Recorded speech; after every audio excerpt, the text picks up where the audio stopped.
ঈদ কেনাকাটার শেষ মুহূর্তে এসে আতর, টুপি ও জায়নামাজের দোকানে ভিড় করছেন নগরবাসী। আতর ও টুপি সবচেয়ে বেশি বিক্রি হয় ঈদের 2-1 দিন আগে। ছোট্ট ছোট্ট সব দোকানে একটার পর একটা সাজানো বাহারি সব টুপি।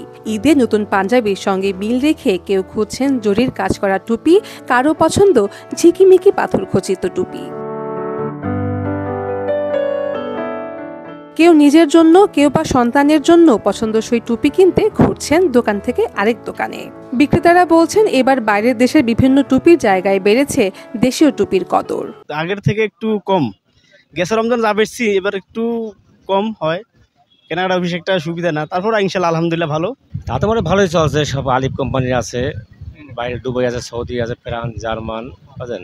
কিন্তু এবছর কিন্তু ক্রেতা কম, প্রতি বছর না এবছর ক্রেতা কম। পাঞ্জাবি আর টুপির পর অনেকেই ঘ্রাণ শুঁকে খুঁজে নিয়েছেন পছন্দের আতর।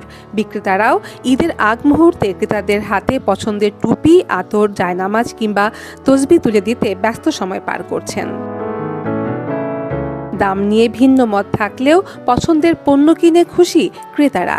ভালো লাগছে, আর তুলনামূলক ঢাকা এখন ফাঁকা, তো সেই তুলনায় ঘুরে ঘুরে দেখা যাচ্ছে ভালো লাগছে, ভিড় তেমন নেই, একটু নির্ঝঞ্ঝাট ভাবে ঘোরাফেরা করে কেনাকাটা করা যাচ্ছে। আর বাজার দর আসলে তুলনামূলক বলবো যে টুপির বাজার তুলনামূলক আমার কাছে রিজনেবলই লাগছে, মানে অ্যাজ ইউজুয়াল, খুব বেশি যে মানে প্রাইস রেঞ্জ বেশি বা এটা আমি বলবো না। প্রাইসটা এখানে রিজনেবল প্রাইস, ওনার কাছ থেকে পাইনি সব সময়। নাজনীন লাকি, সারাবাংলা.net, ঢাকা।